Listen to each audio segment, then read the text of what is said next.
और मंगलाचरण करते हैं। ओम नमो भगवते वासुदेवाय। ओम नमो भगवते वासुदेवाय। ओम नमो भगवते वासुदेवाय। ओम अज्ञानतिमिरान्धस्य ज्ञानाञ्जनशलाकया चक्षुरुन्मिलितं येन तस्मै श्रीगुरवे नमः। श्रीचैतन्यमनोभीष्टं स्थापितं येन भूतले स्वयं रूपः तदात्मानम्। एक मिनट, हाँ। ददाति स्वपदान्तिकं वन्देऽहं श्रीगुरो श्रीयुतपदकमलं श्रीगुरुन् वैष्णवांश्च श्रीरूपं साग्रजातं सहगण रघुनाथान्वितं तं सजीवं साद्वैतं सावधूतं परिजनसहितं कृष्णचैतन्यदेवं श्रीराधा कृष्णपादान् सहगण ललिता श्रीविशाखान्वितांश्च। हे कृष्ण करुणा सिंधु दीनबंधु जगतपते गोपेश गोपिका कांत श्री राधा कांत नमोस्तुते। तप्त कांचन गौरांगी राधे वृंदावनेश्वरी वृषभानुसुते देवी प्रणमामि हरिप्रिये। नमो विष्णुपदाय कृष्णपृष्ठाय भूतले श्रीमते भक्ति वेदांत स्वामी इति नामिने। नमस्ते सारस्वती देवे गौरवाणी प्रचारिणे निर्विशेषाय शून्यवादी पाश्चात्य देशतारि न। जय श्री कृष्ण चैतन्य प्रभु नित्यानंदा श्री अद्वैत गदाधर श्रीवासादि गौर भक्त वृंदा। हरे कृष्णा कृष्ण कृष्णा हरे हरे हरे रामा राम राम हरे हरे। हरे कृष्णा कृष्ण कृष्णा हरे हरे हरे रामा राम राम हरे हरे। हरे कृष्णा। सभी का बहुत बहुत स्वागत है। हरे तो आज जो हम अध्याय देखने जा रहे हैं, हरे कृष्णा, तो उसका नाम है राजगुह्य योग, अर्थात परम गुह्य ज्ञान, यानी परम गोपनीय ज्ञान। सबसे गोपनीय ऐसा ज्ञान देने जा रहे हैं भगवान। तो इसके पहले भी गोपनीय ज्ञान दिया है भगवान ने। कौन सा? सबसे दूसरे अध्याय में हमको ये बताया कि तुम शरीर नहीं, तुम आत्मा हो, ये गोपनीय ज्ञान बताया है ना। और फिर 7वें और 8वें अध्याय में और गोपनीय ज्ञान बताया था, है ना, कि किस प्रकार प्राकट्य है और किस प्रकार भगवत प्राप्ति की जा सकती है। ये सारी विधियां हमको 7वें और 8वें अध्याय में बताई। तो गुह्य, गुह्यतर और अभी कौन सा है? गुह्यतम, सबसे गुह्य ज्ञान। ऐसे भगवान बताने जा रहे हैं, परम गुह्य ज्ञान। श्री भगवानुवाच इदं तु ते गुह्यतमं प्रवक्ष्याम अनसूयवे ज्ञानं विज्ञान सहितं यज्ञात्वा मोक्षसे अशुभात्। श्री भगवान ने कहा, हे अर्जुन, चूंकि तुम मुझसे कभी ईर्ष्या नहीं करते, इसलिए मैं तुम्हें यह परम गुह्य ज्ञान तथा अनुभूति बतलाऊंगा, जिसे जानकर तुम संसार के सारे क्लेशों से मुक्त हो जाओगे।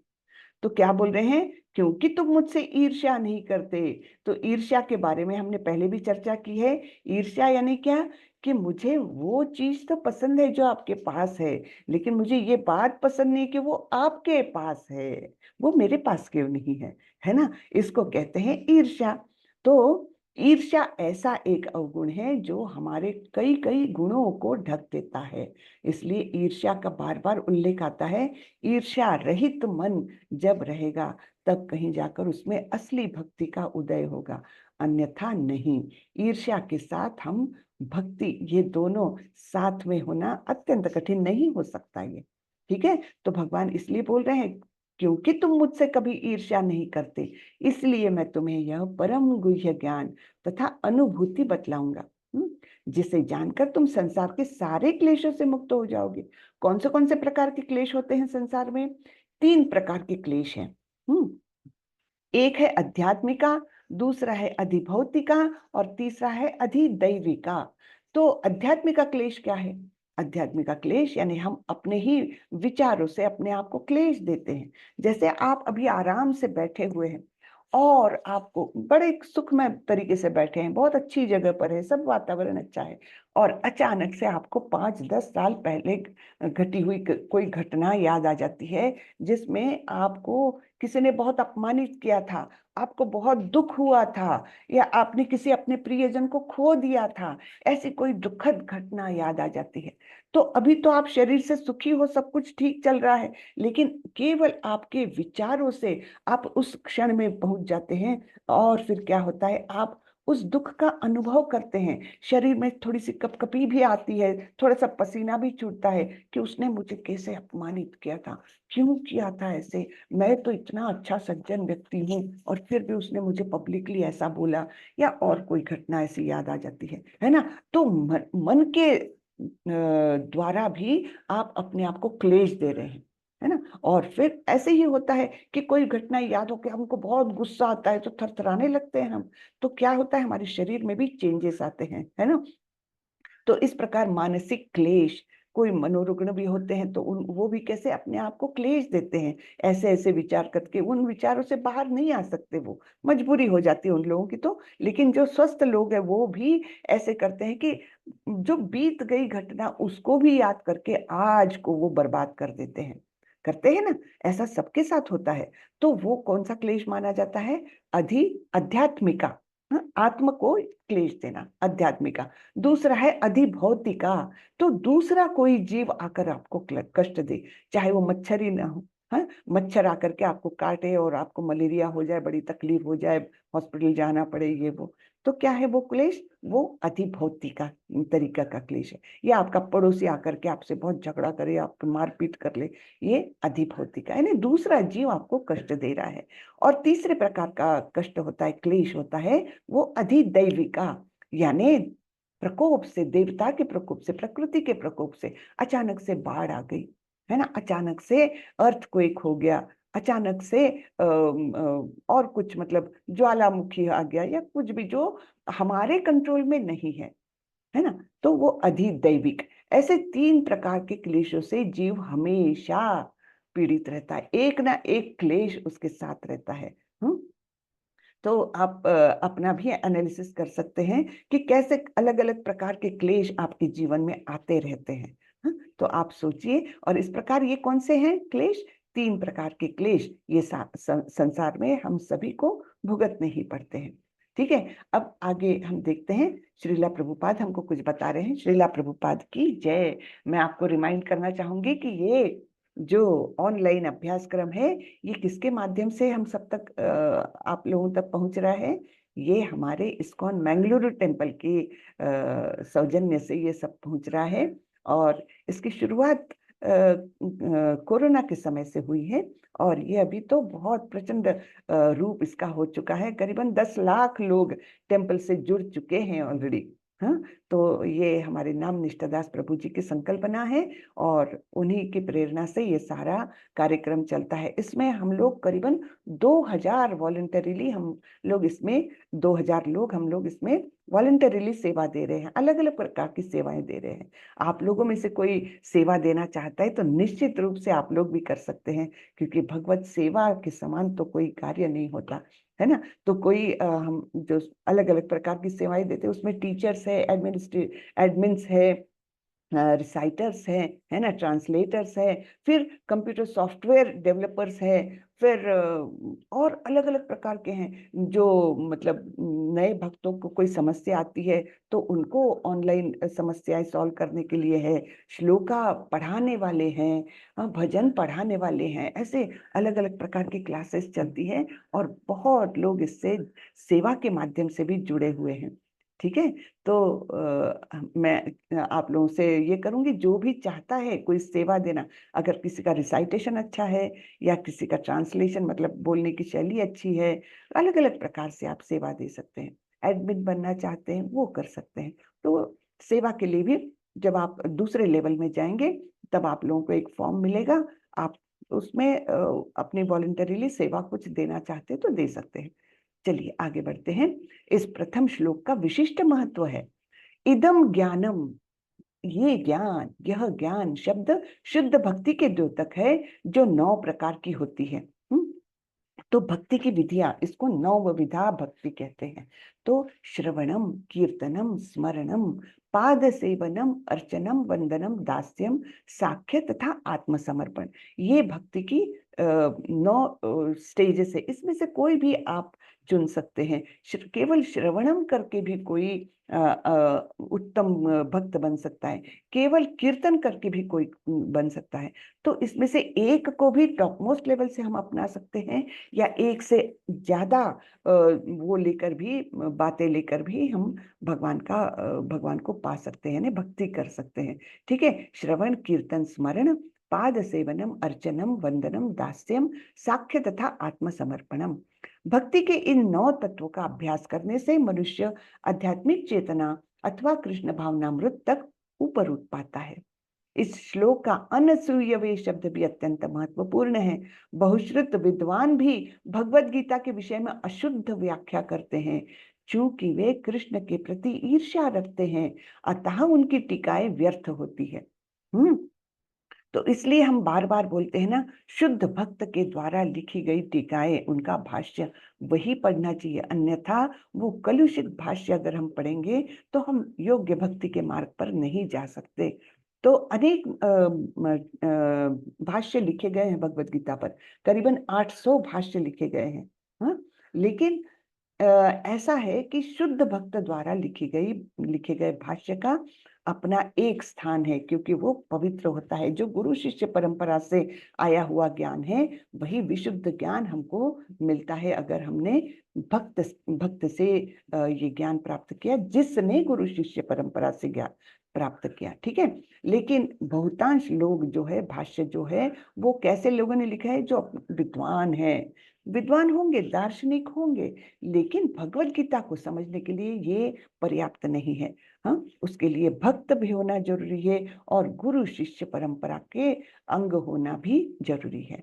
ठीक है। तो यहाँ पर ये लिखा जाता है कि जो लोग कृष्ण से ईर्ष्या करते हैं तो वे कैसे अच्छे से भाष्य लिख पाएंगे, भगवत गीता को कैसे समझ पाएंगे, क्योंकि कृष्ण को समझ ही नहीं पाएंगे वे लोग, है ना। केवल कृष्ण भक्तों द्वारा की गई टीकाएं ही प्रामाणिक है। कोई भी ऐसा व्यक्ति जो कृष्ण के प्रति ईर्ष्यालु है, न तो भगवत गीता की व्याख्या कर सकता है, न पूर्ण ज्ञान प्रदान कर सकता है। अतः ऐसी टीकाओं से सावधान रहना चाहिए। जो व्यक्ति यह समझते हैं कि कृष्ण भगवान है और शुद्ध तथा दिव्य पुरुष है, उनके लिए ये अध्याय लाभप्रद होंगे। ठीक है। तो दूसरे श्लोक में भगवान बता रहे हैं, राज विद्या राजगुह्यम पवित्रम इदम उत्तमम प्रत्यक्षावगमम धर्म्यम सुसुखम कर्तुम अव्ययम। यह ज्ञान सब विद्याओं का राजा है, जो समस्त रहस्यों में सर्वाधिक गोपनीय है। हाँ, तो ये ज्ञान जो बताने जा रहे हैं वो सभी विद्याओं का राजा है और सबसे ज्यादा गोपनीय है। यह परम शुद्ध है और चूंकि यह आत्मा की प्रत्यक्ष अनुभूति कराने वाला है, अतः यह धर्म का सिद्धांत है। यह अविनाशी है और अत्यंत सुखपूर्वक संपन्न किया जाता है। तो देखिए ये भक्ति का मार्ग कैसा है, अत्यंत सुखपूर्वक हम इसको संपन्न कर सकते हैं। हाँ, हमको कोई आवश्यकता नहीं कि जंगल में जाकर के तपस्या करे, बहुत ज्यादा कष्ट उठाए, बिल्कुल वो करने की आवश्यकता नहीं। इसको हम जहाँ है जैसे हैं उसी परिस्थिति में सुखपूर्वक हम संपन्न कर सकते हैं। ठीक है। हे परंतप, जो लोग भक्ति में श्रद्धा नहीं रखते वे मुझे प्राप्त नहीं कर पाते, अतः वे इस भौतिक जगत में जन्म मृत्यु के मार्ग पर वापस आते रहते हैं। तो भक्ति के बिना जो है वो भगवान को प्राप्त नहीं किया जा सकता, यहाँ पर स्पष्टता से बताया है तीसरे श्लोक में। और इसके कारण जो भगवत धाम नहीं जा सकता वो इस भौतिक जगत में अलग अलग ब्रह्मांडों में, अलग अलग योनियों में भटकते ही रहता है। यह संपूर्ण जगत मेरे अव्यक्त रूप द्वारा व्याप्त है। समस्त जीव मुझ में है, किंतु मैं उनमें नहीं हूं। तो यहाँ पर हम बहुत सारे ऐसा विरोधाभास देखने वाले हैं कि भगवान का अस्तित्व कैसे अचिंत्य है, उसका हम चिंतन भी नहीं कर सकते, उसका हम लॉजिकली कोई एक्सप्लेनेशन नहीं दे सकते, ऐसा उनका स्वरूप है ना। अत्यंत अचिंत्य, इसलिए चैतन्य महाप्रभु ने ये अचिंत्य भेद अभेद तत्व ये हमको दिया है, जिसके माध्यम से हम थोड़ा सा समझ सकते हैं भगवान के अस्तित्व को। तो सारे संपूर्ण जगत को भगवान ने व्याप्त किया है अव्यक्त रूप के द्वारा। हाँ, सारी जगह पर है वो, और सभी जीव भी उनमें है, किंतु मैं उनमें नहीं हूं। तथापि मेरे द्वारा उत्पन्न सारी वस्तुएं मुझ में क्या लिखा है, मुझ में स्थित नहीं है। ये कुछ कुछ शब्द ना इसमें स्क्रीन पर मुझे दिखते नहीं है, क्योंकि उस पर कुछ लिखा हुआ आता है मेरे जूम मीटिंग का, तो इसके लिए कुछ कुछ शब्द ऐसे हो जाते हैं जो मुझे दिखते नहीं, इसलिए मैं अटक जाती हूँ। तथापि मेरे द्वारा उत्पन्न सारी वस्तुएं मुझ में स्थित नहीं रहती। जरा मेरे योग ऐश्वर्य को देखो। यद्यपि मैं समस्त जीवों का पालक अर्थात भरता हूँ और सर्वत्र व्याप्त हूँ, लेकिन मैं इस विराट अभिव्यक्ति का अंश नहीं हूँ। मैं सृष्टि का कारण स्वरूप हूँ। तो हमने कल कारणोदकशाही विष्णु को देखा था कि किस प्रकार उनके अंग से, रोम से अनेक अनेक ब्रह्मांडों की उत्पत्ति होती है। तो सर्व कारण कारणम, सभी कारणों के कारण भगवान है।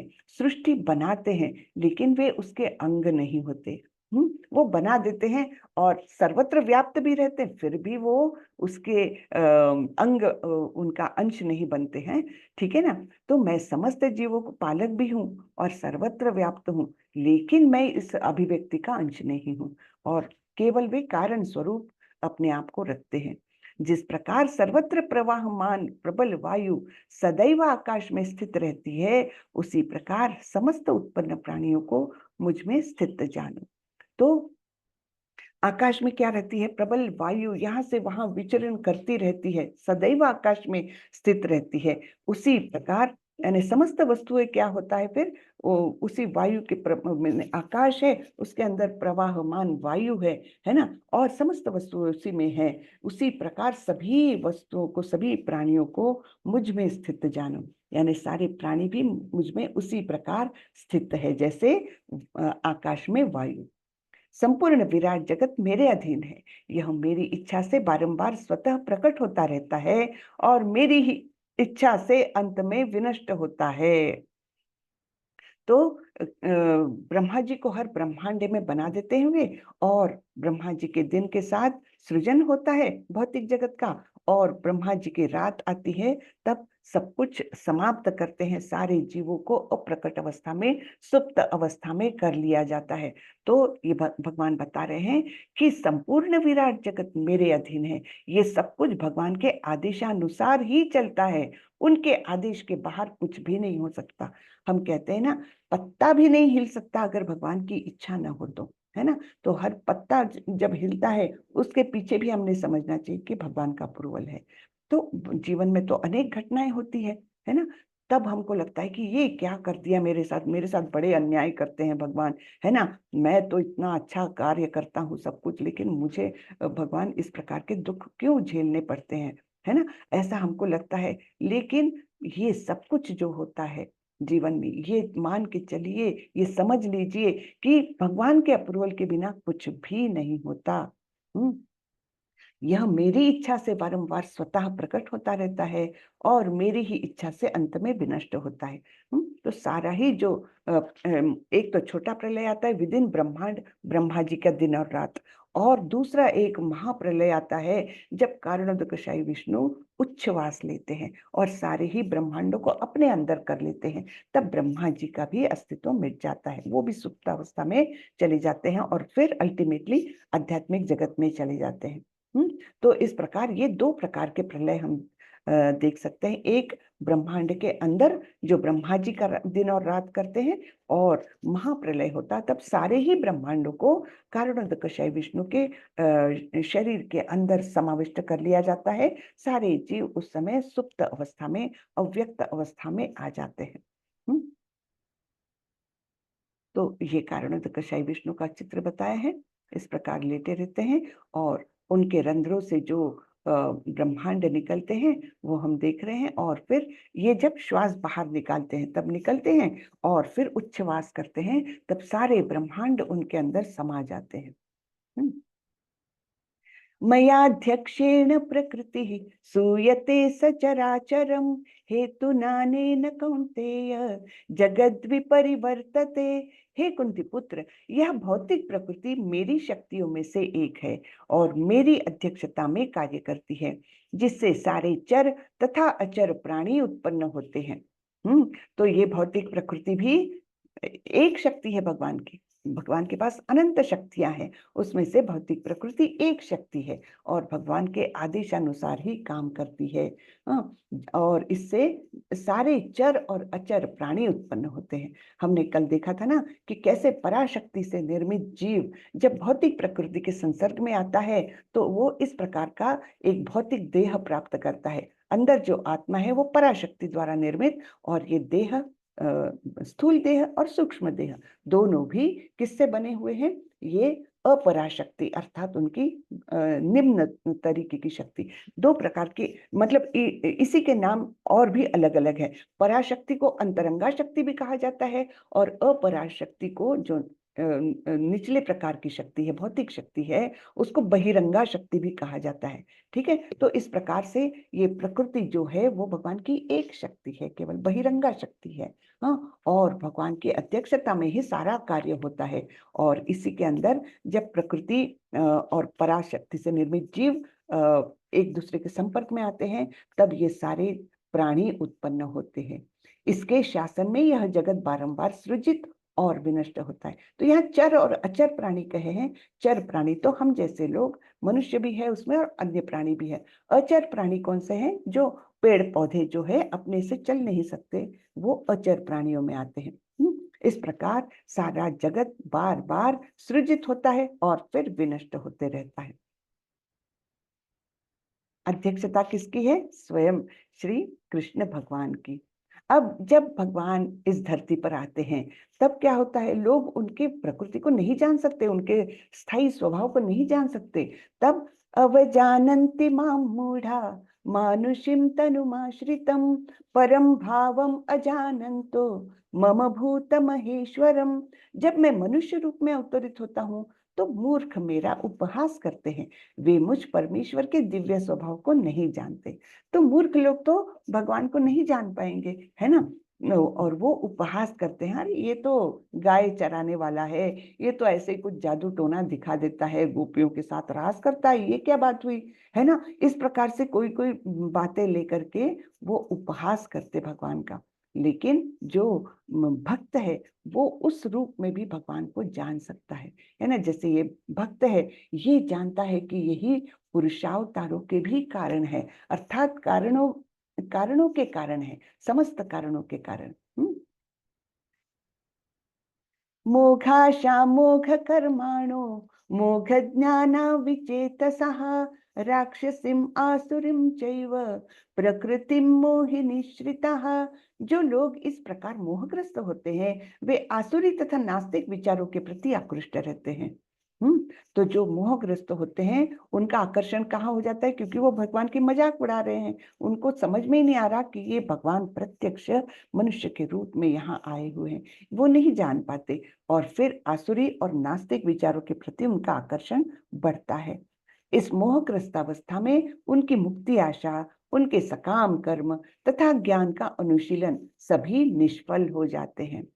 ठीक है ना? तो ऐसे अवस्था में वो तो कहाँ से मुक्ति पाएंगे जब वो भगवान के अस्तित्व को ही नहीं जानते, नास्तिक प्रवृत्ति में आकर्षित है वो और आसुरी प्रवृत्ति है उनकी, तब उनको मुक्ति तो मिल ही नहीं सकती। और उनके सकाम कर्म, है ना, सकाम कर्म कि मुझे ये प्राप्त हो जाए, वो प्राप्त हो जाए, वो भी निष्फल होते हैं। और कुछ भी ज्ञान भी प्राप्त करते हैं वे तब भी उसका कोई उपयोग नहीं होता।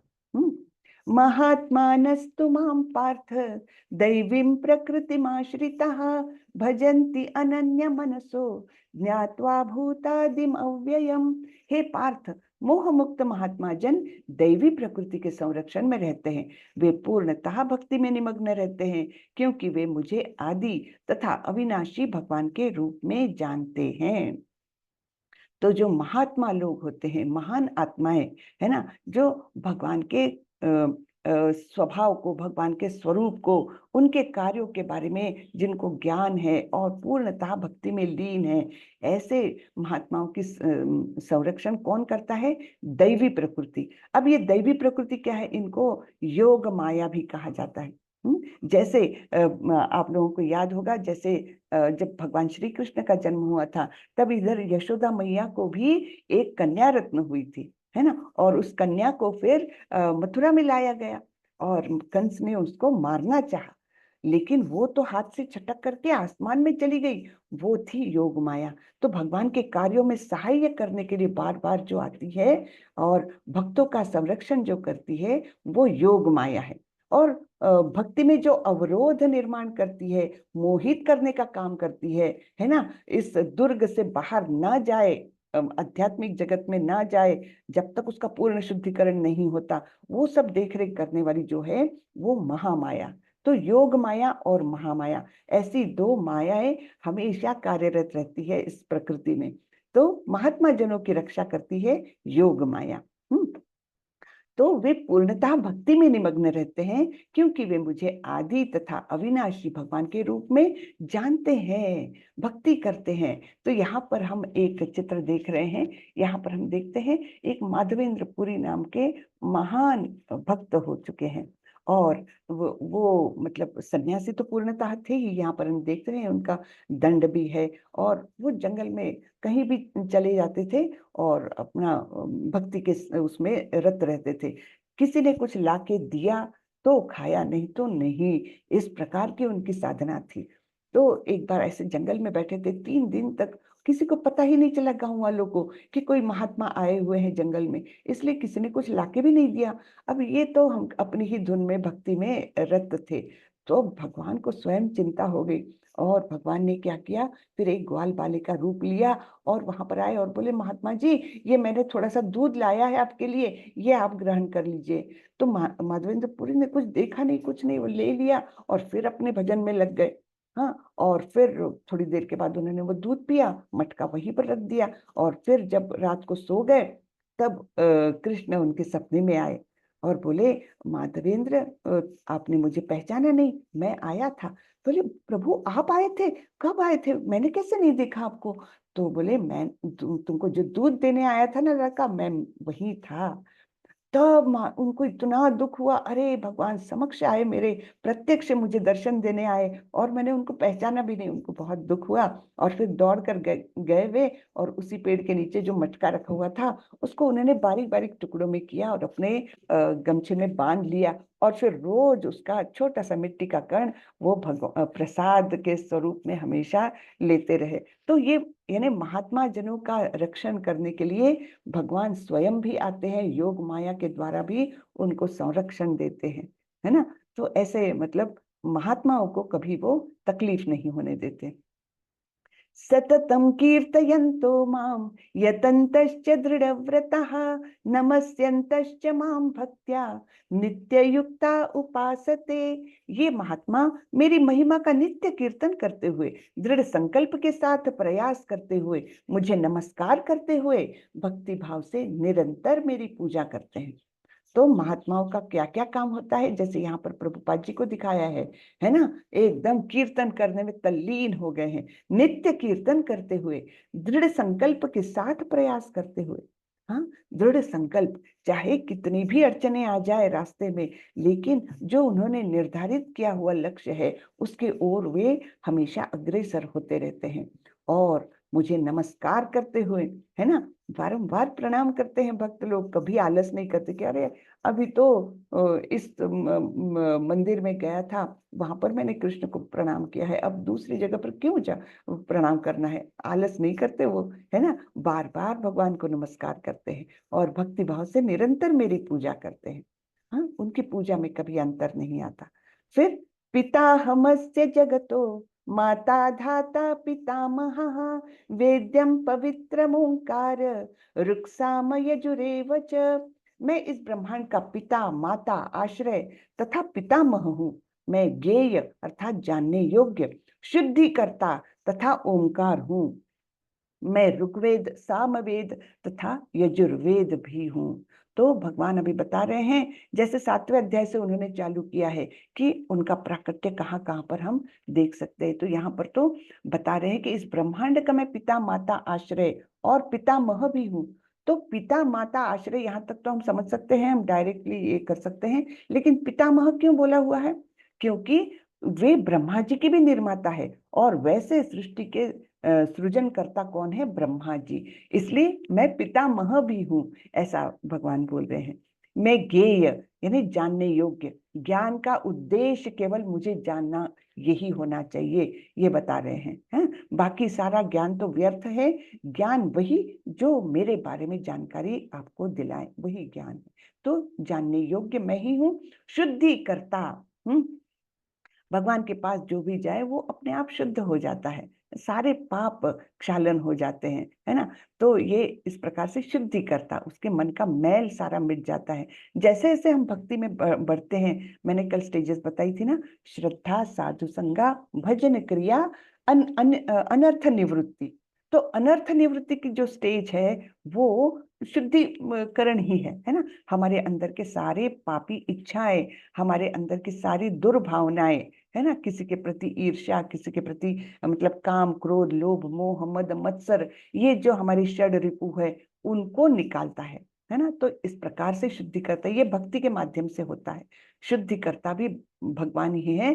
तथा ओमकार, जो ध्वनि, जो आदि ध्वनि कहा जाता है, ब्रह्मांड में कहीं भी चले जाए तो हमको एक प्रकार का ध्वनि सुनाई देता है, वो ओमकार का ध्वनि है। कहीं भी ब्रह्मांड में जाने पर हमको ये महसूस हो सकता है। मैं ऋग्वेद, सामवेद तथा यजुर्वेद भी हूँ, यानी सारे वेद भी भगवान ही हैं और वेदों के द्वारा जानने योग्य भी वे ही है। मैं ही लक्ष्य, पालन करता, स्वामी, साक्षी, धाम, शरण स्थली तथा अत्यंत प्रिय मित्र भी हूँ। मैं सृष्टि तथा प्रलय, सबका आधार, आश्रय तथा अविनाशी बीज भी हूँ। तो भगवान अपने स्वरूप के बारे में सब बता रहे हैं अभी, कि ब्रह्मांडों के साथ उनका रिश्ता कैसा है, कि सभी ब्रह्मांडों के वे पालन करता है, स्वामी है, साक्षी है ना।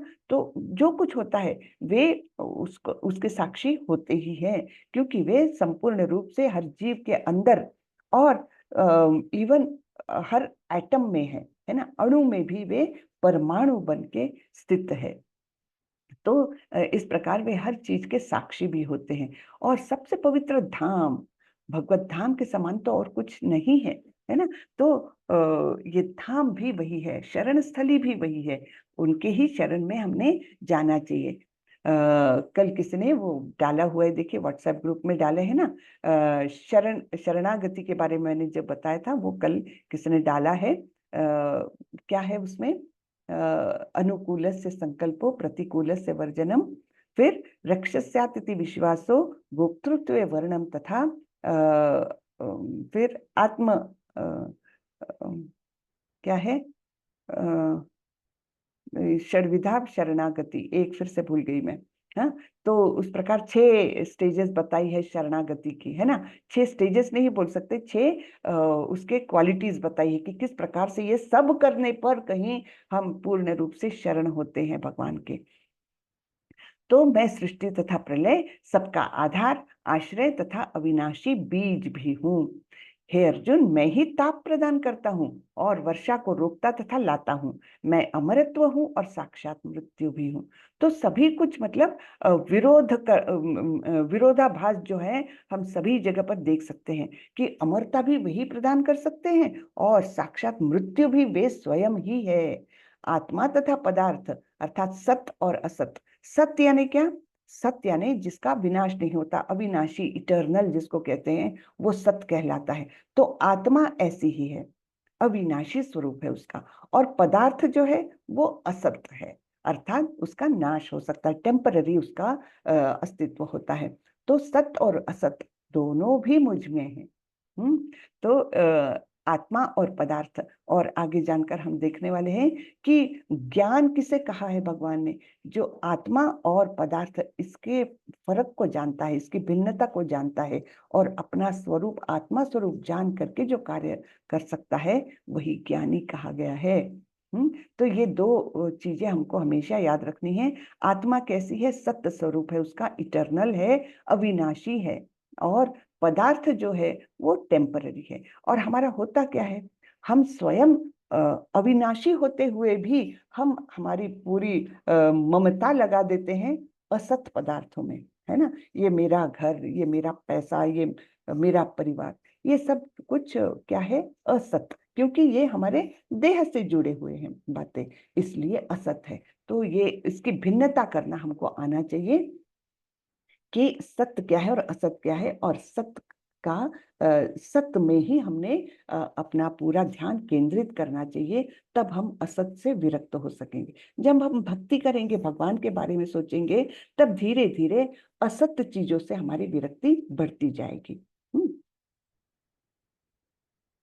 जो वेदों का अध्ययन करते तथा सोमरस का पान करते हैं, वे स्वर्ग प्राप्ति की गवेषणा करते हुए अप्रत्यक्ष रूप से मेरी पूजा करते हैं। वे पाप कर्मों से शुद्ध होकर इंद्र के पवित्र स्वर्गिक धाम में जन्म लेते हैं, जहां वे देवताओं का सा आनंद भोगते हैं।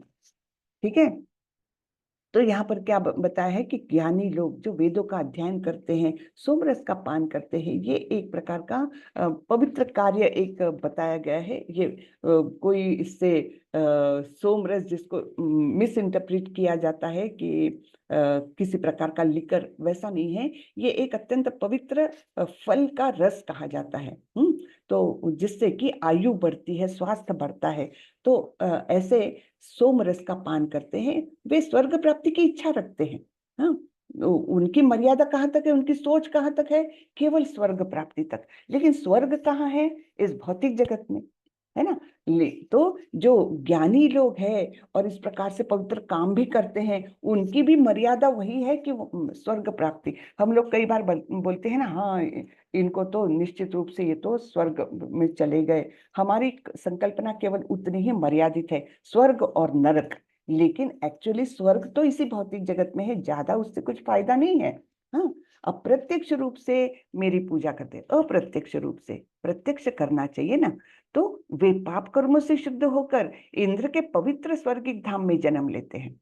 तो ऐसे लोग जो वेदों का अध्ययन करते हैं, इस प्रकार के काम करते हैं, तो वो क्या हो जाता है, उनके पाप कर्मों का क्षालन होता है और फिर अगला जन्म उनको यहाँ पर मिलता है, स्वर्गिक धाम में मिलता है, इंद्र के, जहाँ वे देवताओं का सा आनंद भोगते हैं। ठीक है, आनंद तो भोगते हैं। जैसे कि यहाँ पर ये मेरी गो राउंड दिया है, तो जो नीचे है, जो उसके पाप कर्मों का क्षालन हो गया, वेदों का अध्ययन कर लिया, वो ऊपर पहुंचा, वाह वाह, उसको बड़ा आनंद आ रहा है ना। लेकिन अल्टीमेटली उसको नीचे तो आना ही पड़ेगा, है ना। वैसे ही इनकी भी अवस्था होती है कि क्या करते हैं वे इस प्रकार, जब वे अर्थात जो ऊपर दिए हुए उपासक हैं, वे विस्तृत स्वर्गिक इंद्रिय सुख का भोग कर लेते हैं और उनके पुण्य कर्मों के फल क्षीण होते जाते हैं।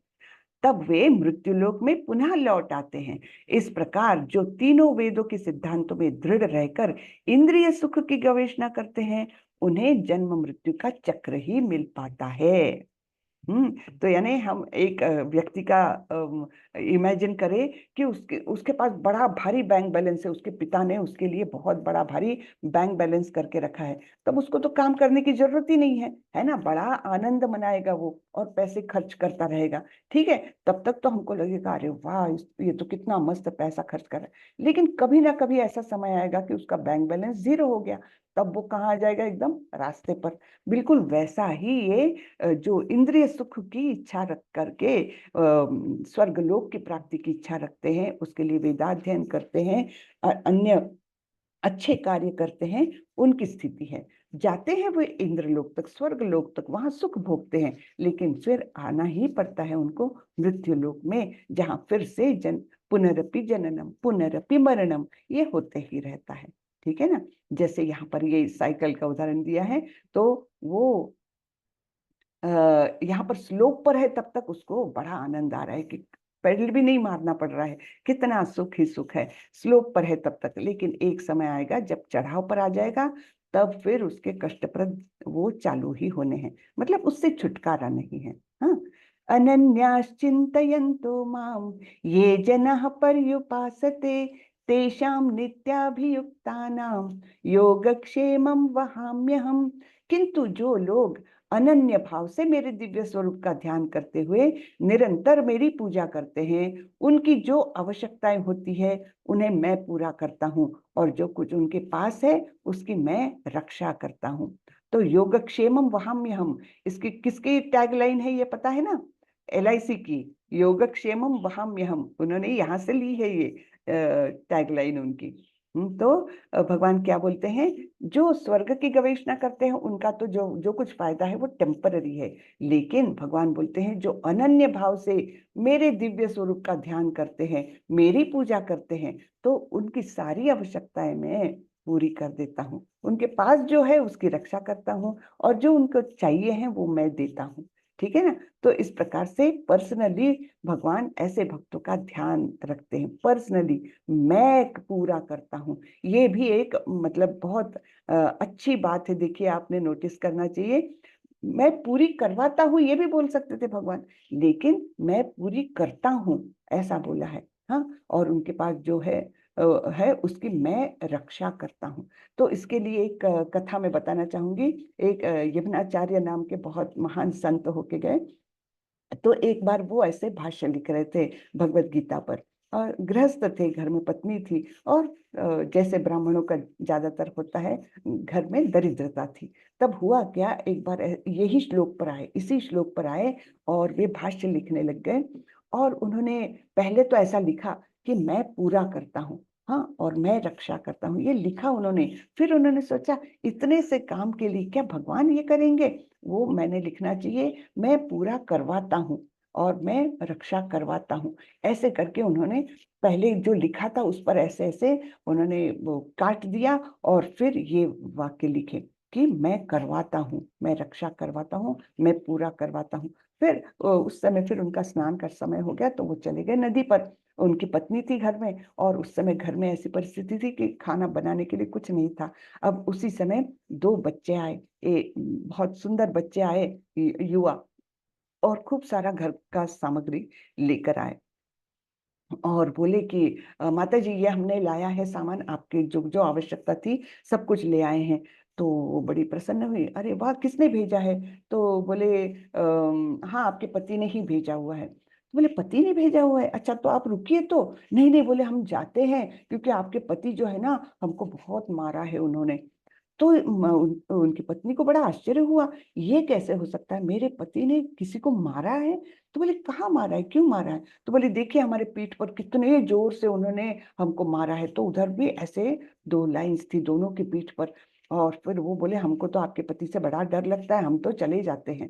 हाँ, और वो निकल के चले गए। अब ये जब स्नान करके आए यमुनाचार्य, तो उनकी पत्नी ने बोला आपने सामान तो बहुत सारा लाया है, भिजवाया है, लेकिन आपने उन दो बच्चों को, इतने अच्छे प्यारे बच्चे थे वो, उनको आपने क्यों मारा?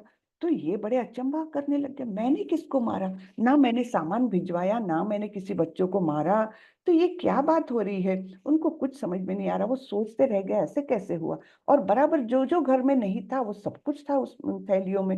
तब फिर वो जब फिर से लिखने बैठे, तब उन्होंने वो अपने काटा हुआ जो था मार्ग वो देखा, और फिर अपनी पत्नी को बुलाया कि क्या इस प्रकार से थे? बिल्कुल ऐसे ही थे, बिल्कुल यही आकार में उनके पीठ पर वो थे। और तब यमुनाचार्य के समझ में आ गया, वे तो स्वयं भगवान कृष्ण बलराम आए हुए थे और उन्होंने मेरी आवश्यकता को पूरा किया।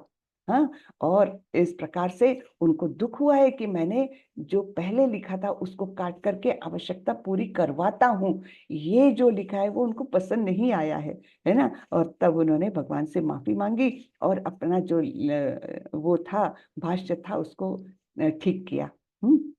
तो इस प्रकार भगवान जो है किसी न किसी स्वरूप में आकर भक्तों को मार्गदर्शन भी करते हैं और उनकी सहायता भी करते हैं।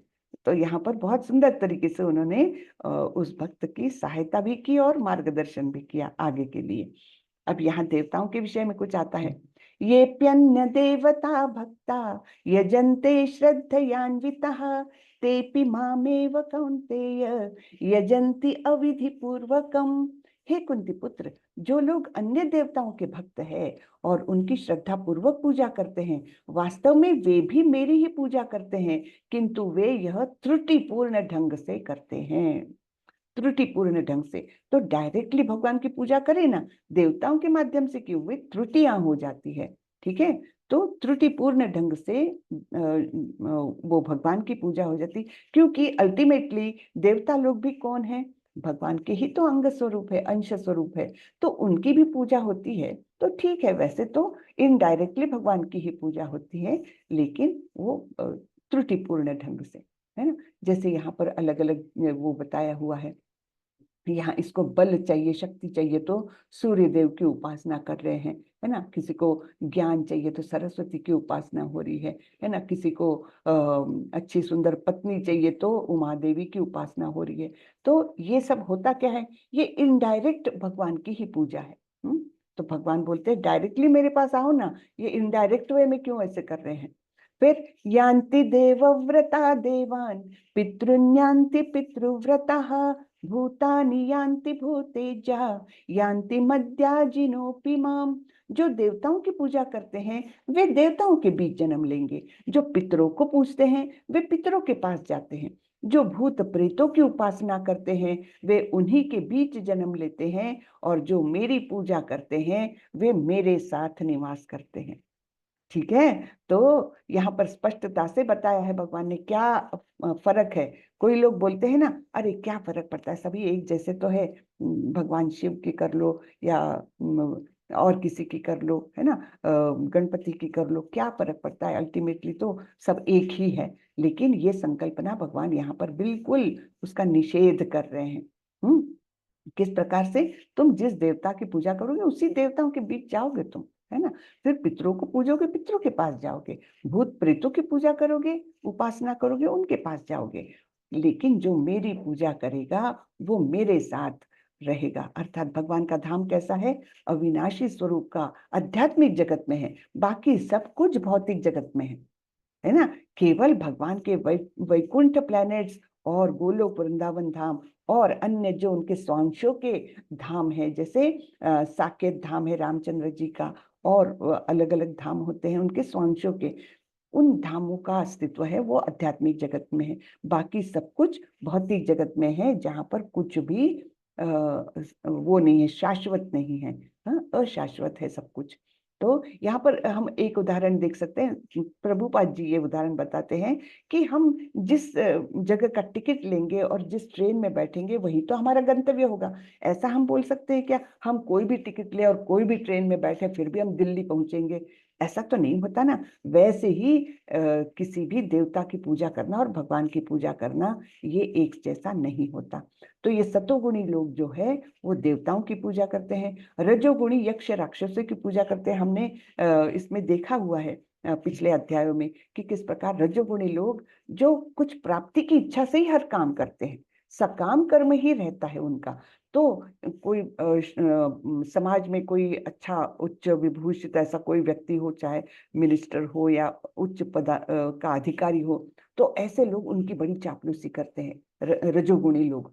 क्यों? क्योंकि उनको लगता है कि इनकी पूजा करेंगे एक तरीके से तो हमको भी कुछ लाभ मिलेगा, है ना। मिनिस्टर को चापलूसी करेंगे तो हमको भी कुछ लाभ मिलेगा। इस प्रकार से फिर वे ऐसे लोगों की, मतलब ऐसे मनुष्यों की ही पूजा भी करने लग जाते हैं। हम देखते हैं ना कई एक्टर्स के मंदिर भी बने हुए हैं।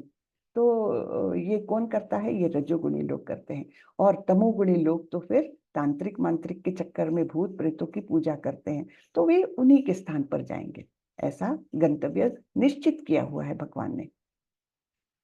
पत्रं पुष्पं फलं तोयं यो मे भक्त्या प्रयच्छति तदहं भक्त्युपहृतम् अश्नामि प्रयतात्मनः।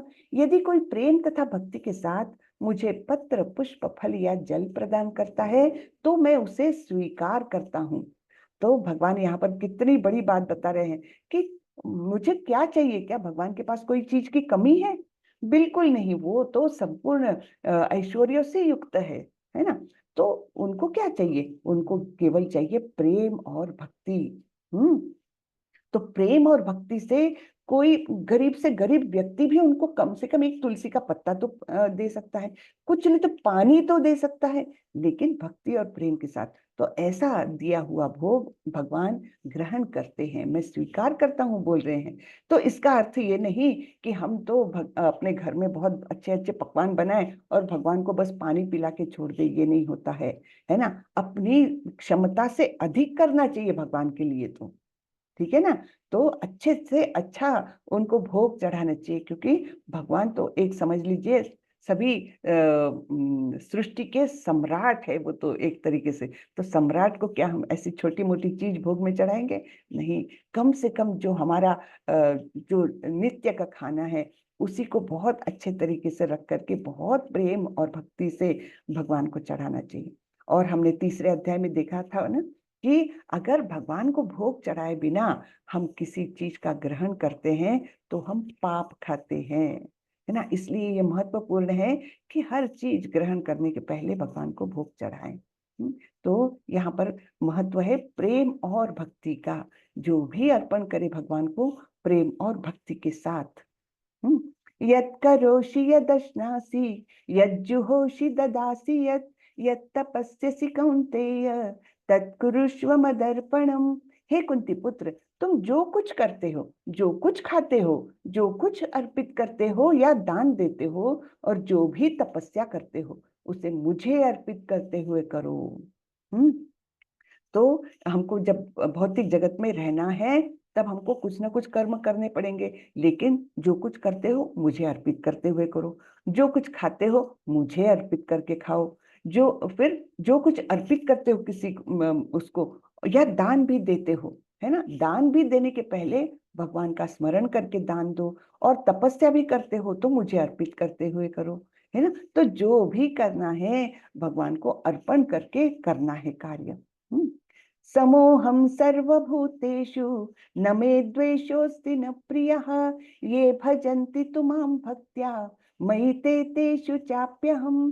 मैं न तो किसी से द्वेष करता हूँ, न ही किसी के साथ पक्षपात करता हूँ। मैं सबों के लिए समभाव हूँ, किंतु जो भी भक्ति पूर्वक मेरी सेवा करता है वह मेरा मित्र है, मुझ में स्थित रहता है और मैं भी उसका मित्र हूँ। ठीक है। तो वैसे तो सभी जीव भगवान के अंश है, भगवान के बच्चे हैं, तो इसलिए सभी बच्चों के प्रति उनका समभाव है। यहाँ तक तो हम समझ जाते हैं। किंतु जो भी भक्ति पूर्वक मेरी सेवा करता है वो एक स्पेशल कैटेगरी का हो जाता है ना। तो ऐसा भक्त मेरा मित्र हो जाता है और मुझी में स्थित रहता है और मैं भी उसका मित्रता का स्वभाव निभाता हूँ। तो ये बहुत इंपॉर्टेंट है ना। भगवान किसी के प्रति वो नहीं रखते, अलगाव नहीं रखते, सबके लिए सेम ट्रीटमेंट है। फिर हम सोचते हैं कि फिर किसी को एकदम गरीब घर में जन्म मिलता है, कोई एकदम अमीर घर में जन्म मिलता है, फिर कहाँ गया समभाव भगवान का? तो ये जो जन्म और हमको जो फायदे, मतलब अच्छाई या बुराई मिलती है इस भौतिक जगत में, वो सब कुछ हमारे पिछले जन्मों के कर्म है जो हमको यहाँ पर हमको बांधे रख रहे हैं और उसी का फल हमको भुगतना पड़ता है। तो ये नहीं कि भगवान उसमें दूजा भाव करते हैं। भगवान हम बहुत अन्यायी है, किसी को तो रास्ते पर ही जन्म मिला और किसको एकदम महलों में जन्म मिला, भगवान अन्यायी है, ये नहीं है। भगवान तो सभी के लिए समभाव है, लेकिन अपने अपने कर्मों का फल हम इस जन्म में भुगतते रहते हैं। और फल कैसा, पाप कर्मों का फल कैसा होता है कि वो अलग अलग स्टेजेस में निकलता है। कोई कोई पाप कर्मों का फल तुरंत मिल जाता है, कभी कभी लेट मिलता है, उसको फलित होने के लिए काफी टाइम मिलता है, कभी कभी अनेक जन्म भी निकल जाते हैं उसके बाद वो फलित होता है, लेकिन फलित होता है जरूर, चाहे वो अच्छे कर्म हो चाहे बुरे कर्म हो। तो ये हमने समझना चाहिए कि समभाव सबके प्रति है भगवान के मन में, लेकिन हम जो कुछ यहाँ पर यातनाएं झेलते हैं या कुछ अच्छाई भी भोगते हैं, तो उसके पीछे हमारे कर्म है। अपि चेत सुदुराचारो भजते माम अनन्य भाग साधुरेव समन्तव्यः सम्यक व्यवसितो हि सः। यदि कोई जघन्य से जघन्य कर्म करता है, किंतु यदि वह भक्ति में रत रहता है, तो उसे साधु मानना चाहिए, क्योंकि वह अपने संकल्प में अड़िग रहता है। तो कभी कभी क्या होता है, भक्ति में लगे हुए लोगों का भी कभी कभी पतन हो जाता है, क्षणिक पतन हो जाता है, हाँ, लेकिन फिर से वो अपने भक्ति मार्ग पर अड़िग रहते हैं। तो ऐसे लोगों के लिए भगवान इतना बड़ा, क्या बोलते, क्षमा एक प्रकार से उनकी है कि भक्ति में लगा हुआ है और उसका पतन हो जाता है, उससे बड़ा भारी पाप कर्म हो जाता है, फिर भी उसको साधु ही मानना चाहिए। ये बता रहे हैं भगवान। तब भी उसकी पोजीशन में ये नहीं आता, फर्क नहीं आता। यहाँ पर चैतन्य महाप्रभु और नित्यानंद प्रभु दिख रहे हैं, उन्होंने जगाई मधाई नामक अत्यंत पाप कर्मी भाइयों का उद्धार किया था, सबसे पाप कर्मी थे, लेकिन जब वे भगवान की शरण में आए तब उनका भी उद्धार किया था भगवान ने। क्षिप्रम भवति धर्मात्मा शश्वच्छान्ति निगच्छति कौन्तेय प्रतिजानीहि न मे भक्तः प्रणश्यति। वह तुरंत धर्मात्मा बन जाता है और स्थायी शांति को प्राप्त होता है। हाँ, कौन? जिसके बारे में पिछले श्लोक में हमने पढ़ा कि उसका क्षणिक पतन हो जाता है भक्त का, लेकिन फिर भी वो अपने भक्ति में अड़िग है, तब वह तुरंत ही धर्मात्मा बन जाता है और स्थायी शांति को प्राप्त करता है। हे कुंती पुत्र, निडर होकर घोषणा कर दो कि मेरे भक्त का कभी विनाश नहीं होता। ये बहुत इंपॉर्टेंट बात बताई है भगवान ने कि मेरे भक्त का कभी विनाश नहीं होता। ये तो ठीक है, लेकिन अर्जुन को क्यों बोल रहे हैं घोषणा कर दो? स्वयं क्यों नहीं घोषणा कर रहे हैं? हाँ, स्वयं भी तो बोल सकते थे कि हाँ, मैं घोषणा करता हूं कि मेरे भक्त का कभी विनाश नहीं होता, लेकिन अर्जुन को बोल रहे हैं, अर्जुन तुम निडर होकर घोषणा कर दो कि मेरे भक्त का कभी विनाश होता नहीं होता।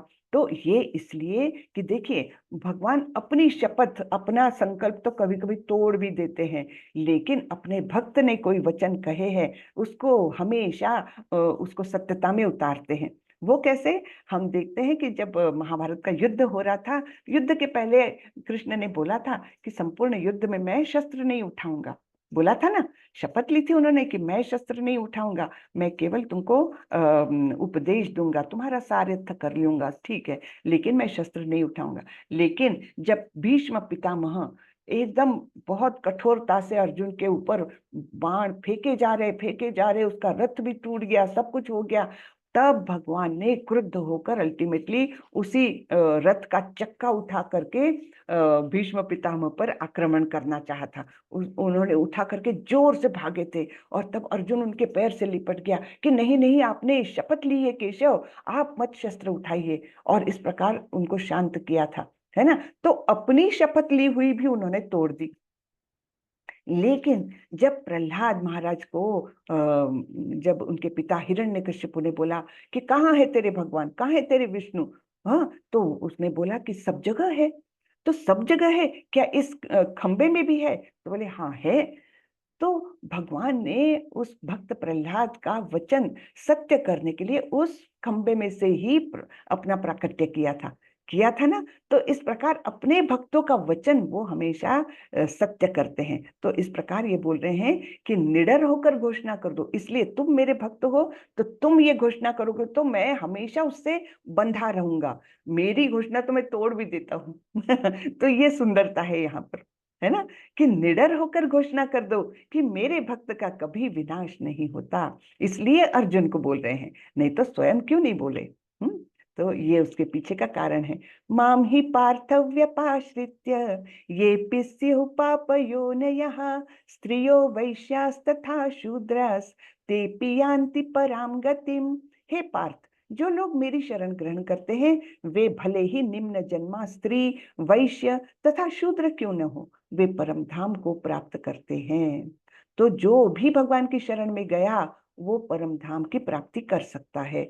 अब यहाँ पर भगवान ने स्त्री, वैश्य और शूद्रों का ही नाम क्यों लिया?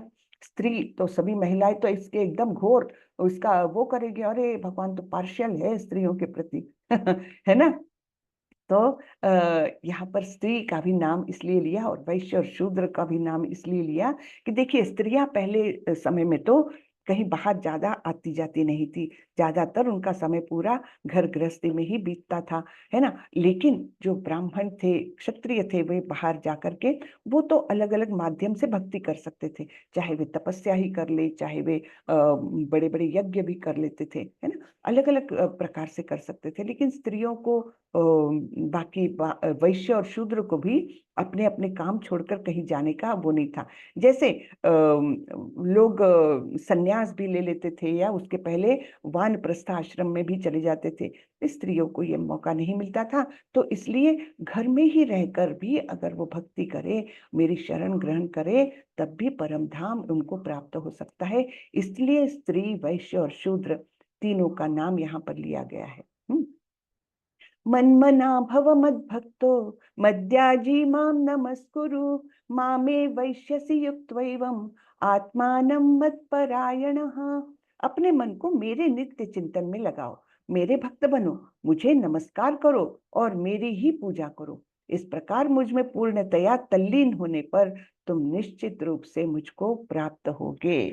तो ये एक फॉर्मूला दिया है भगवत प्राप्ति का। क्या? मन मना भव मद्भक्तो मद्याजी माम नमस्कुरु। चार बातें बताई है। मन को नित्य मेरे चिंतन में लगाओ, एक। दो है मेरे भक्त बनो, तीन है मुझे नमस्कार करो और चार है मेरी ही पूजा करो। बस ये चार कार्यों से क्या हो जाएगा? इस प्रकार मुझ में तुम पूर्णतया तल्लीन हो जाओगे और फिर निश्चित रूप से मुझे प्राप्त करोगे। तो यही गुह्यतम भाग है इसका। इस श्लोक से स्पष्ट है कि इस भौतिक जगत से छुटकारा पाने का एकमात्र साधन कृष्ण भावनामृत है। लेकिन कृष्ण तत्व को न जानने के कारण भाष्यकार कृष्ण को छिपाते हैं और उनको उनके मन या शरीर से पृथक बताते हैं। यद्यपि यह कृष्ण तत्व के प्रति निरी अज्ञानता है, किंतु कुछ लोग जनता को भ्रमित करके धन कमाते हैं। तो कुछ कुछ भाष्यकार क्या करते हैं, अलग अलग उपमाएं देते हैं। अरे वो 5 पांडव ने 5 घोड़े हैं और कृष्ण ये है और वो है, इस प्रकार से अलग अलग वो अपना ज्ञान प्रदर्शित करते हैं। लेकिन और इस प्रकार से कृष्ण को छुपाते हैं। अब आप भगवत गीता पर भाष्य लिख रहे हैं और उसमें कृष्ण नहीं है, ये तो बिल्कुल ही गलत है ना। जो है कृष्ण है, अर्जुन है। कृष्ण ने उपदेश दिया है अर्जुन को और वो इसलिए दिया है कि कलयुगी मनुष्य उस उपदेश का लाभ लेकर के अपने जीवन को संवार सके, है ना। तो ये भाष्यकार अगर इस प्रकार से बताते हैं, कृष्ण को ही छिपाते हैं, तो वो हमारे लिए बहुत गलत बात हो जाती है। और ऐसे लोग केवल धन कमाने के लिए ऐसे ऐसे भाष्य लिखते, कुछ विचित्रता उसमें ले आते हैं। जैसे टीवी सीरियल्स में भी हम देखते हैं ना, तथ्यों को तोड़ मरोड़ करके पेश करते हैं। हाँ, और फिर लोगों को बड़ा वो लगता है, अट्रैक्टिव लगता है, वो मसालेदार लगता है वो, और फिर उनका धन कमाना चालू रहता है। लेकिन ऐसे इससे भक्ति नहीं आ सकती, ये तथ्यों को लेकर के नहीं होता है। अतः मनुष्य को कृष्ण के आदि रूप में मन को स्थिर करना चाहिए। उसे अपने मन में यह दृढ़ विश्वास करके पूजा करने में प्रवृत्त होना चाहिए कि कृष्ण ही परम है। ये दृढ़ता मन में जब आ जाती है तब कहीं भक्ति का उदय होने लगता है ना। नहीं तो अगर हमारे मन में भ्रम रहेगा, कृष्ण ही क्यों परम, दूसरे क्यों नहीं, सब तो एक जैसी है ना, सभी तो कुछ कुछ कर सकते हैं अलग अलग बातें, ये जब तक मन में भ्रम रहेगा तब तक हम कृष्ण के प्रति असली भक्ति का हमारे मन में उदय नहीं हो सकता। कृष्ण की पूजा के लिए भारत में हजारों मंदिर है जहां पर भक्ति का अभ्यास किया जाता है।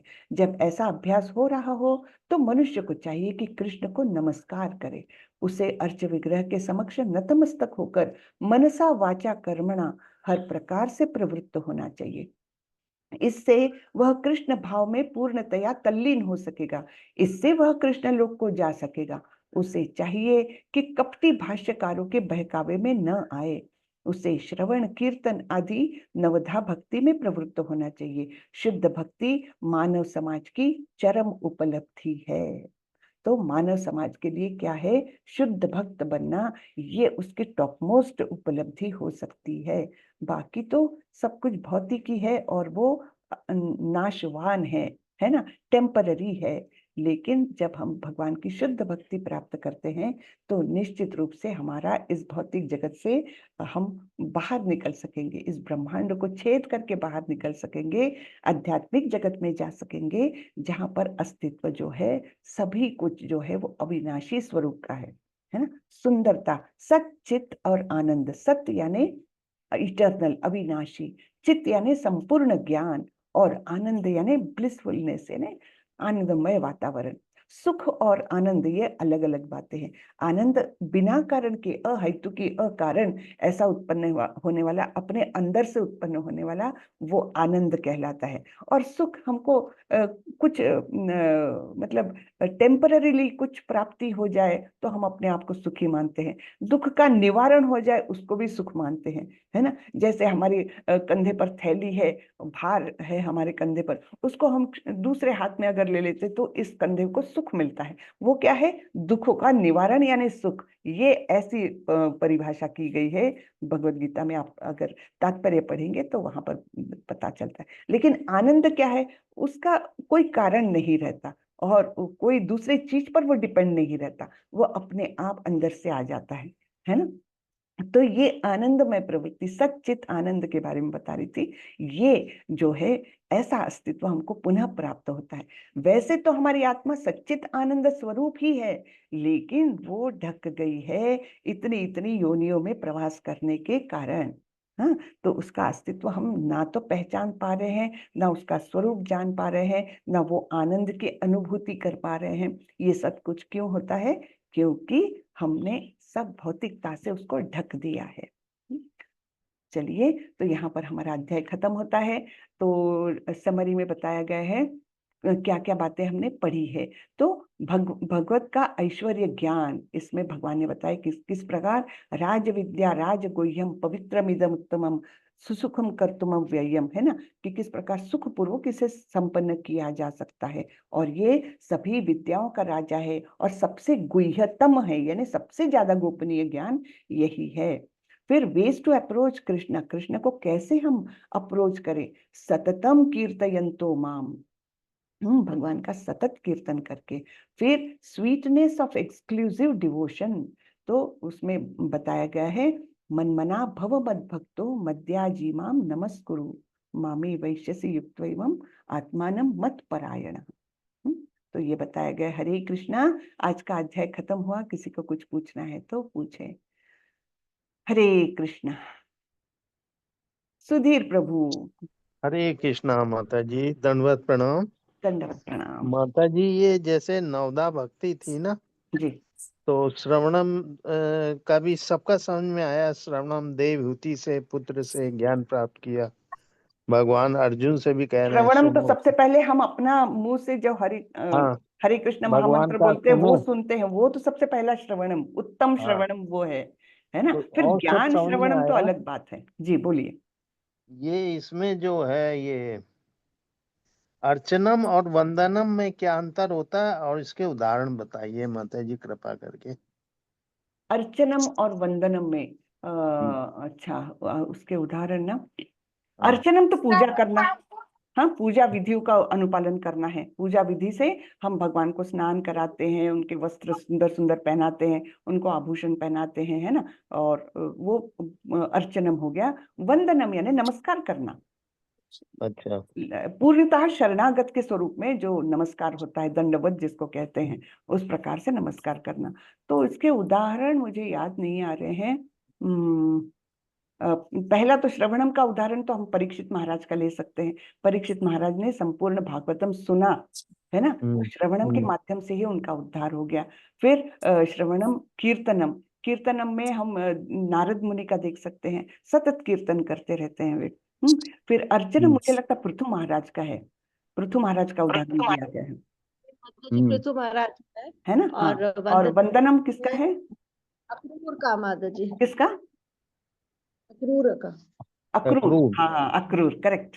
अक्रूर का उदाहरण दिया जाता है वंदनम में। जी जी, अच्छा। धन्यवाद माता जी। और धन्यवाद। अमरीश जी नवदा भक्ति में नवदा, थे। हाँ, वो तो नौ विधियों से वो तो पूरी तरह से समर्पित थे वे तो, अम्बरीश और महाराज। इसमें स्मरण में प्रहलाद महाराज हैं, हाँ पाद सेवन में लक्ष्मी जी हैं, हाँ बिल्कुल दास्य में हनुमान जी महाराज हैं, बिल्कुल बिल्कुल। और साक्ष्य में सांख्य तो में अर्जुन है। अर्जुन जी हैं, सुदामा महाराज हैं, जी जी सुदामा जी। जी जी जी, बिल्कुल सही। आत्मसमर्पण में बलि महाराज। हाँ बिल्कुल बिल्कुल सही। यही माता जी, धन्यवाद। मेरे को अर्चनम और वंदनम हाँ में हाँ, कंफ्यूजन हो रहा था। जी जी जी, तो धन्यवाद। अर्चनम पूजा विधि हम्म होती है सब, और हम्म वंदनम में नमस्कार करना। हम्म। ठीक है माता जी, बहुत बहुत धन्यवाद। और माता धन्यवाद। जी ये जो स्वर्ग लोक है, ये ब्रह्म लोक के ऊपर है ना? ना ना ना, ब्रह्मलोक तो सबसे टॉप मोस्ट है ब्रह्मांड का। स्वर्गलोक उसी को कहा जाता है जो हमसे उच्च है। तो उसमें सारे इंद्रदेव, चंद्रदेव, अच्छा। सूर्यदेव, सभी कुछ लोग आ गए उसमें ऊपर। हमसे अच्छा, ऊपर सबको तो इन जनरल टर्म स्वर्गलोक ब्रह्मलोक कहा गया है। ब्रह्मलोक ब्रह्मा अपने ब्रह्मा जी मतलब का। ब्रह्मा जी का वो भौतिकता का सबसे ऊपर है। हाँ, जन्म हमारे, मृत्यु उसमें रहती है ब्रह्मलोक तक। हाँ जन्म मृत्यु वहां तक रहती है। हम्म, हम्म, ब्रह्मलोक तक मतलब ब्रह्मलोक तक जन्म मृत्यु चला पृथ्वी रहता से है। ऊपर ही स्वर्ग लोग आ जाता है। बस जनरल टर्म है एक्चुअली स्वर्गलोक, जनरल है। ऊपरी सारे ग्रहों को स्वर्गलोक कहा गया है। अपने ठीक है। ऊपर तो 6 है ना, 6 हाँ, 6 ऊपर है, 7 नीचे है, 7 नीचे पृथ्वी हैं। बीच में तो है। 6 लोगों को हम स्वर्गलोक एक जनरल टर्म वापरी जाती है। ब्रह्मलोक अच्छा, सबसे टॉप पर है। ठीक है माता जी, ओके, बहुत बहुत धन्यवाद। धन्यवाद प्रभु। माता जी हरे कृष्णा। हरे धन्य प्रणाम कृष्ण। आपको। माता जी धन्यवाद आपने जो कलेश बताए 3 टाइप के, एक तो अध्यात्मिका हो गया, एक अधिभौतिका हो गया और एक अधिदेविका। जी। तो जो अधिभौतिका है जिसमें दूसरा जीव जो है जो आपको आगे कष्ट देता है, हम्म तो इसका रिस्पॉन्स हमारा जो है वो किस तरीके से होना चाहिए? मतलब ये भी एक कलेश का फॉर्म है, और अगर हम उसको इसका काउंटर नहीं करेंगे या कृष्ण भक्ति से ही इसको डाइल्यूट होने देंगे, तो इसमें करीब मतलब किस तरीके से इसको काउंटर किया जा हाँ, सकता है? ये यही बहुत खासियत है कृष्ण भावनामृत की, कि देखिए हमको व्यावहारिक तौर पर तो हमको वो करना है जो व्यावहारिक आवश्यकता है। जैसे आपको कोई मार के गया, तो ऐसा थोड़ी है कि हम एक गाल पे मारा दूसरा गाल सामने करें। ये नहीं बोल रहे भगवान, कभी भी नहीं बोलते भगवान। हाँ? कि उसने एक गाल पर मारा दूसरा गाल सामने करो, ये कहाँ से, कौन सा फिलोसफी है? भगवान तो बोलते हैं कि अपना कर्तव्य करो, लेकिन एट द सेम टाइम देखिए मानसिकता और व्यावहारिकता ये दोनों में अंतर होता है। तो मन में तो हमने ये निश्चित रूप से समझ लेना चाहिए कि मैंने पिछले जन्म में इस जीव को कुछ कष्ट दिया है, उसका मैं अभी भोग रहा हूँ। निश्चित रूप से ये तो मन में हमने दृढ़ता से ये समझ लेना चाहिए कि मैंने इसी जीव को या दूसरे जीव को कष्ट दिया है, और वो मुझे अभी ये कर रहा है। इसलिए मानसिक तौर पर हमने डिस्टर्ब नहीं होना है, लेकिन व्यावहारिक तौर पर हमको जो कंप्लेन करनी है, पुलिस में जाना है, जो करना है करें। लेकिन फिर भी मन में हमने उस व्यक्ति के प्रति क्लेश नहीं रखना है। नहीं तो क्या हो जाएगा, हम अगर वो आसक्ति लेकर के अभी मेरे को इसको सजा दिलवाना ही है, ये वो करते, तो हम फिर एक कर्म करते हैं जिसका बंधन उत्पन्न हो रहा है। फिर हम अगले उसके उस बंधन के कारण फिर से जन्म ले सकते हैं। तो है ना, तो ये ऐसी कॉम्प्लेक्सिटी है ये सब की। तो मन में तो हमको निश्चित रूप से ये मालूम होना चाहिए कि ये तो मैं परिणाम स्वरूप में भुगत रहा हूँ। हाँ, तो जी ये जी। जीव तो माध्यम है, माध्यम बना हुआ है, निमित्त मात्र बना हुआ है, वो मेरा कर्मफल देने के लिए। इसलिए मैं उस जीव से घृणा नहीं कर रहा हूँ। हाँ, लेकिन व्यावहारिक तौर पर मुझे जो करना है वो तो मुझे करना ही है। हाँ, उस पर मतलब आसक्ति नहीं रखना है उस कार्य के प्रति भी, समझ गए। नहीं तो हमारा फिर से दूसरा कर्म बंधन उत्पन्न हो जी जी। मतलब ये एक सवाल और था, जैसे क्या है कि बहुत सारे लोग होते हैं जो भक्ति योग में नहीं आ पाते हैं और सिर्फ कर्म योग में ही रहते हैं, मतलब कि कर्मों को करते हैं और अपना जिंदगी भर कर्म करते हुए बस भगवान को समर्पित करते हुए आगे बढ़ते हैं। तो क्या उनको भगवान की प्राप्ति नहीं होती है क्या? देखिए, तो एक तो भक्ति तक जाने तक तो प्राप्ति नहीं होगी, लेकिन अगर वो योग्य तरीके से कर्म योग करते आ रहे हैं, तो वो बोला हाँ। है ना कि असफल योगी को कैसा जन्म मिलता है, अच्छे परिवार में, अच्छे योगियों हम्म। के घर में हम्म। उनको वो हम्म। मिलता है, और हम्म। जहां से वो अपना आगे और साधना कर सके और प्रगति कर सके। ऐसी सब सुविधाएं उसको अगले जन्म में जरूर मिलती है। तो वो हम्म। मतलब पूर्णतः भक्ति योग तक नहीं आया है, कर्म योग हम्म। में ही प्रधानता मान हम्म। करके मृत्यु हो जाती, तब भी उसको मनुष्य जन्म मिलेगा और उसको सब सुविधाएं मिलेगी। ये हमको छठे अध्याय से मिलता है ना। ये मतलब ये एक सवाल और था कि आपने बोला कि भगवान की इच्छा के बिना वो भी पत्ता नहीं हिल सकता, मतलब सारी चीज जो है वो भगवान के ही क्या अनुसारी होती है। तो कुछ जीव जो है जो क्राइम करते हैं या जो जब गलत कर्म करते हैं, उसमें क्या भगवान की इच्छा रहती है? ये यही फल और प्रतिफल, इसी का ये हम्म। सब है। ये प्रश्न हम लोगों ने भी पूछा था हमारे प्रभु जी को, तो उन्होंने यही बताया था कि हाँ, अभी पीड़ित जो है और उसको पीड़ा देने वाले, हम पीड़ा देने वाला बहुत कल्प्रिट है ये मानते हैं, और निश्चित रूप से है भी, जो पीड़ा हम्म। दे रहा है दूसरे को। लेकिन एट द सेम टाइम ये पीड़ित जो है, इसका भी कुछ ना कुछ उसका कर्म है पिछले जन्म का, जिसके कारण उसको अभी पीड़ा मिल रही है। तो हम्म। ये सब जुड़ा हुआ है पिछले कार्यों से, निश्चित रूप से। लेकिन जो पीड़ा दे रहा है उसको वो अगले इसमें भुगतना पड़ेगा, इसी जन्म में भी या फिर अगले जन्म में भुगतना हम्म। पड़ेगा निश्चित रूप से।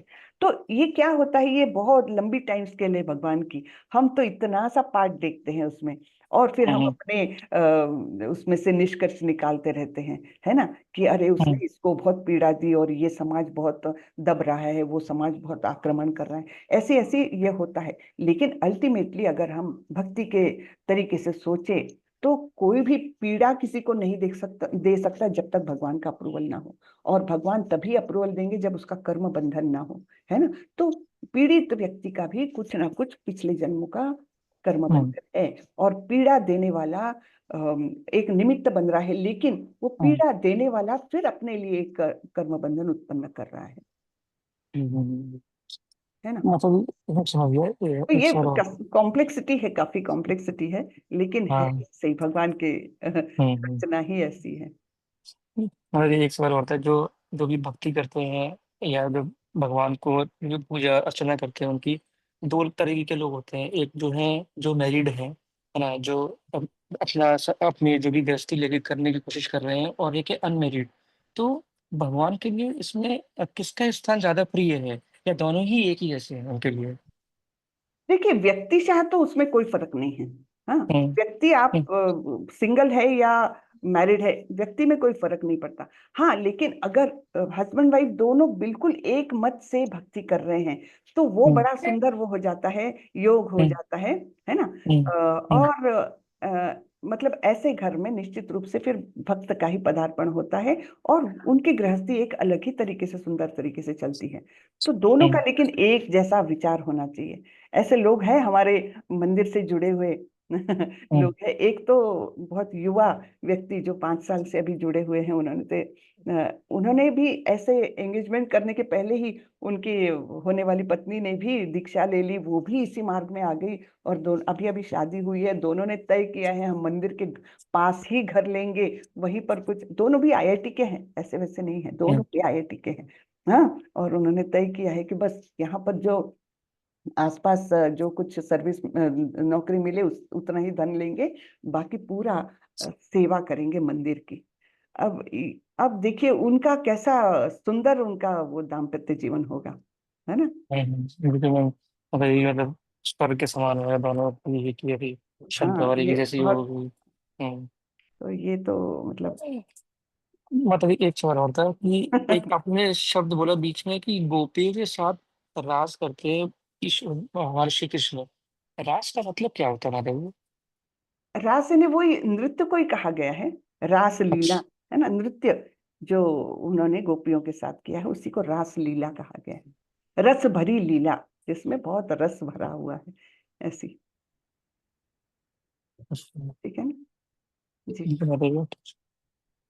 हमारा एक और सवाल था कि जो आपने एक आपने बताया कि सत अविनाशी जो आत्मा जो है इटर्नल स्वरूप होती है और उसके हिसाब से ही वो होता है, और एक है असत पद्धति। इसमें अटैचमेंट जब हम करते हैं तो हमें, जब हम अटैचमेंट करेंगे तो जो भी हम कर्म कर रहे हैं उसके साथ हमारा अटैचमेंट होगा।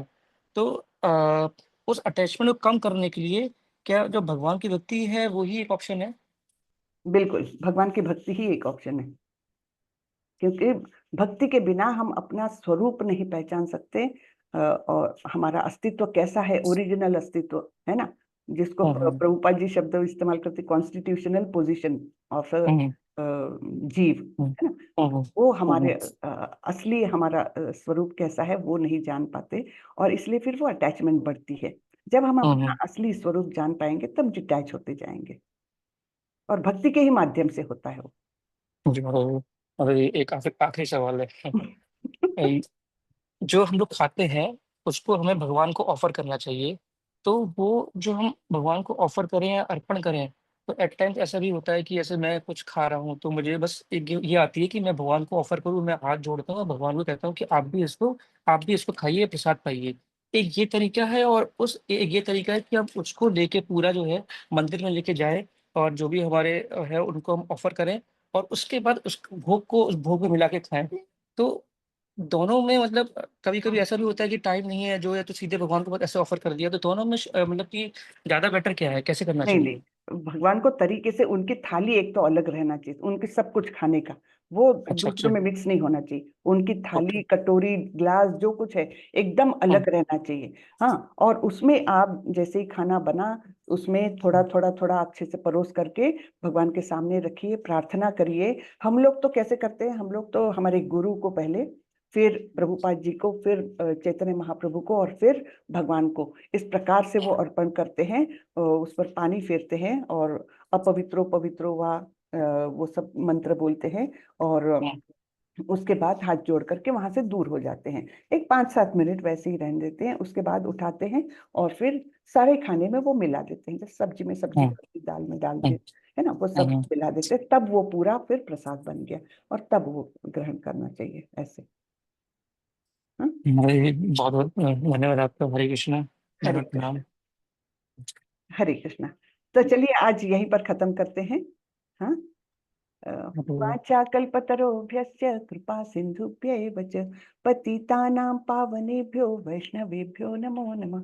अनंत कोटि वैष्णव वृंद की जय, श्रीला प्रभुपाद की जय। हरे कृष्णा। हरे हरे कृष्णा।